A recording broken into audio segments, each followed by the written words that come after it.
The UFC flyweight division is being held hostage, and Alexandre Pantoja has that division held under his control and wrapped around the finger like it's his own empire. And Dana White and the UFC are scrambling everywhere to at least bring some light to the flyweight division because it is completely stale. I mean, shit, they went out their way to get a guy from a completely different promotion in Ryzen and Asakura to come in for his first fight ever in the UFC to fight Alexandre Pantoja for the title. But man, as much as the risk was big and worth a try, it did not work at all. And look, Asakura is a big name in Japan. We all know this. The guy has a huge YouTube channel. He has over 1 million subscribers. And he was a world champion in Ryzen. But dude, the skill sets and the rule sets at Ryzen is a whole different ball game to the UFC. Ryzen is like a ring. There is no cage. There is a lot more space to move around that ring. In Ryzen as well, which he used this to the best of his favor, soccer kicks and knees to a grounded opponent are legal, and that was the only way Asakura prevented himself from getting taken down in Ryzen. You put this poor guy, who is a big superstar in Japan, and you put him to fight Alexandre Pantoja. What did y'all expect to happen? The UFC and Ryzen, there is no comparison. The UFC is in a whole different level to Ryzen. We all know this. And what happened when Asakura stepped in with Alexandre Pantoja? My boy Pantoja whacked him for 2 rounds and submitted him and said, goodbye, my boy. Go back to Ryzen. But anyways, look, I kind of feel bad for Asakura personally.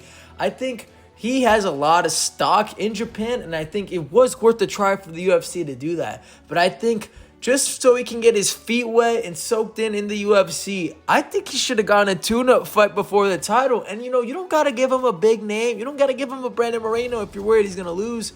You know, you give him someone lackluster, maybe a Tim Elliott, just someone in that top 10 of the flyweight division to get him a nice pretty victory to even boost up his stock even more to get him to fight Alexandre Pantoja, because the UFC is very different from Ryzen, especially the rule set. I mean, these guys can do soccer kicks or knees to a grounded opponent. Also, there's a cage, so there's a lot less space in the octagon for a guy like Asakura, who is not used to being leaned on in a cage. And you can tell he struggled on the clinch work when Alexandre Pantoja put in the clinch at times. So I just think the UFC, they didn't drop the ball with him. They could still come back with him. He just needs time. And I think giving him an immediate title shot was just not the right timing. It was worth the risk, but they didn't get the reward they so desperately desired. But look, I got to give credit to Alexandre Pantoja, man. Alexandre Pantoja put the work in, and I think he had his best performance by far as champion so far in the UFC. He destroyed Asakura. The only thing Asakura did that whole fight was that one flying knee he had. But other than that, I thought Pantoja got the better of Asakura on the feet. Just completely demolished him. And that's what champions are supposed to do. And I give Alexandre Pantoja credit doing one thing. After the fight, he called out Demetrius Johnson. I mean, when you've cleared out that whole flyweight division, you've beaten guys from the 1st rank to the 10th rank, and on top of that, when you've beaten guys that are still fighting up in the top rankings of the flyweight division more than once, you know, you might as well get your say on getting a big opponent, and calling out Demetrius Johnson is the way to do it. Obviously, Demetrius declined, and I don't blame him. I mean, the guy is making a hell of a lot of money outside of MMA. He's got his YouTube channel. He's conquered everything he had to conquer in the UFC, in MMA as a whole. I mean, he defended the flyweight title 11 times consecutively, which is insane. So there is no reason for him to come out of retirement. But, you know, that gained a lot of engagement for Pantoja, and a lot of people are going to keep tabs on him. We know Demetrius isn't coming back. What the hell is the UFC going to do about Alexandre Pantoja and who he's going to fight next? Well, you're going to try and get Figgy to come back down to flyweight to get him to fight Alexandre Pantoja? I mean, that's a shout. But if you're going to get Deiveson Figueiredo to come down to flyweight, you might as well pay the guy a bad, because I don't think he wants to go back down to flyweight, even though he's at a stalemate at bantamweight after losing to Pantoja, because it's going to take him a while to try to fight for that title again, even if he gets a chance to do so. But I think the best shot would have to be Deiveson Figueiredo to make that big fight. And truth be told, Deiveson Figueiredo beat Alexandre Pantoja back in the day when he was at flyweight before he fought for the title. So there's story there. There is something they can build upon that. And Deiveson Figueiredo is a decorated champion at flyweight. That could be the fight to make. It should be something the UFC should strive to push for. And I think Deiveson Figueiredo and Alexandre Pantoja should get paid for this, because I think people will tune into this. Could it headline a UFC pay-per-view? I don't think so. But at the same time, you get it at a co-main event on a big card, and throughout the year of 2025, something big could happen. It would be a very intriguing fight. I think it would be very entertaining. I think these guys could go back and forth.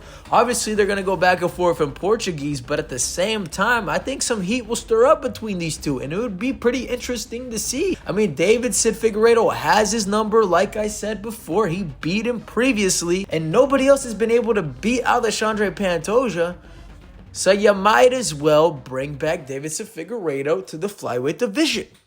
But if the UFC can't do that, if Deiveson Figueiredo decides he doesn't want to go back down to flyweight, I think there's only one other option, and it's just literally you slamming on the SOS button, and that is bringing back Muhammad Mokaev to the UFC. Look, I know they cut him previously. They did not like the way he fought against Manel Kape, and Dana White has been very critical on how boring Muhammad Mokaev is. But dude, we're settling for last resort here. There is no other options in the flyweight division. And the only man that has been beating everyone else in the division besides Alexandre Pantoja is Muhammad Mokaev. Have the fights been good to watch? No, they've been horrendous every time he stepped into that octagon. But we gotta give the guy credit. He's undefeated and nobody else has beaten him. So if you put Muhammad Mokaev versus Alexandre Pantoja, that might gain some buzz. And it might gain even more buzz because Muhammad Mokaev got cut from the UFC. And when that happened, a lot of people were happy and fuming at the same time.